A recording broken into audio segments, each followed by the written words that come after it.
Jusqu'à 9h, Good Morning Business. Un gros coup de frein pour les vacances de Pâques en raison de l'inflation et des mouvements sociaux. Les réservations pour les locations ont reculé de 9,4% par rapport à l'an dernier selon la plateforme Particulier à Particulier. On va en parler avec Corinne Joly. Bonjour. Bonjour. Vous êtes présidente de la plateforme PAP, inflation, mouvements sociaux. Est-ce qu'il n'y a pas aussi une plus forte concurrence des destinations internationales après les années de crise sanitaire ?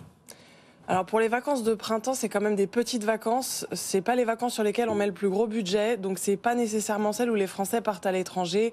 On est souvent dans une recherche de bol d'air. Il y a les vacances de printemps, le week-end de Pâques, les week-ends de mai. C'est plutôt une période où on part pas très loin. Quand on arrive à s'organiser et à réserver des billets de train, ce qui n'a pas. Oui, parce que c'est ça, c'est l'organisation en fait qui a effrayé les gens. Donc c'est les grèves. Exactement. On voit qu'en début janvier, ça partait pas trop mal pour les vacances de printemps. On avait plutôt une hausse des réservations par rapport à 2022. Et puis à partir de mi-février et tout le mois de mars, ça a complètement stagné, voire baissé par rapport à l'année dernière, parce qu'il y avait un énorme manque de visibilité sur les réservations de billets de train. Personne ne veut voir ses vacances annulées à la dernière minute. Donc baisse des réservations. On a du mal à avoir une image un petit peu homogène. Certaines plateformes nous parlent au contraire d'une hausse des réservations par rapport à l'an dernier. Les hôteliers, notamment à La Baule, eux nous disent que la fréquentation est en baisse. Alors, c'est très variable selon les destinations. Nous, on s'est concentré sur les locations vacances de particulier à particulier. Donc, c'est vrai que des fois, il y a des décalages. Nous, sur les locations vacances, ce qu'on a observé sur PAP Vacances, c'est que certaines régions progressent malgré tout. C'est le cas de la Bretagne, de la Vendée ou de la Normandie, qui sont notamment pour toute la partie nord de la France accessibles en voiture, ce qui est un mode de transport qui paraît plus sûr. Ouais. Et puis, en revanche, on a enregistré des baisses dans le sud, en Côte d'Azur ou sur la côte Atlantique Sud. Mais quand on vous écoute, on se dit bon, c'est pas une mauvaise nouvelle pour la suite. Finalement, c'est un phénomène conjoncturel. Pour cet été, c'est pas du tout un indicateur. C'est pas une question de pouvoir d'achat. C'est vraiment une question d'organisation. Alors, en effet, pour l'instant, on ne voit pas spécialement d'impact de ces mouvements sociaux sur les vacances d'été. Il est un peu trop tôt pour conclure, mais c'est vrai que depuis la crise sanitaire, toutes les vacances sont plutôt bonnes. Ah oui. Il y a plutôt une tendance à partir en vacances plus qu'avant, c'est devenu une priorité quand même. On est peut-être sur l'exception là du coup. On est plutôt sur l'exception avec, on va dire, un problème pratique, mais pour les Français, les vacances, c'est devenu un moment assez incontournable sur lequel ils sont quand même, les vacances d'été notamment, on sait qu'ils ne les sacrifieront pas, que d'une manière ou d'une autre, on trouve des façons de partir, donc on n'est pas extrêmement inquiet, le tourisme a plutôt tendance à se développer. On va aussi parler de l'immobilier résidentiel, confronté à une forte baisse de la production de crédit, 40% de baisse en février sur un an, avec des conséquences à la fois sur la demande et sur les prix de vente. Qu'est-ce que vous constatez chez PAP ? Il y a clairement du coup une baisse de volume, c'est-à-dire qu'il va y avoir cette année moins de transactions que les années précédentes. Après, je rappelle quand même que les années précédentes étaient des années records, donc de toute façon, on n'allait pas rester infiniment sur ces tendances-là.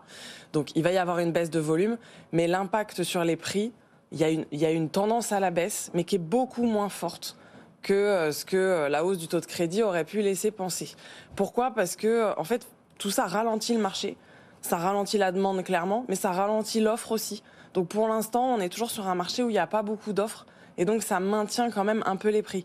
Tant qu'il n'y a pas un afflux d'offres, les prix ne peuvent pas vraiment s'effondrer parce que on manque toujours d'offres de logements. Et à mon sens, un effondrement des prix pourrait arriver s'il y a un afflux sur le marché, et s'il y en a un qui arrive, pour moi, ce serait les passoires thermiques. Donc ça pourrait chambouler complètement le marché. C'est-à-dire, je n'arrive plus à louer ma passoire thermique, donc du coup, je la mets sur le marché. Ça, potentiellement, ça pourrait faire s'effondrer les prix.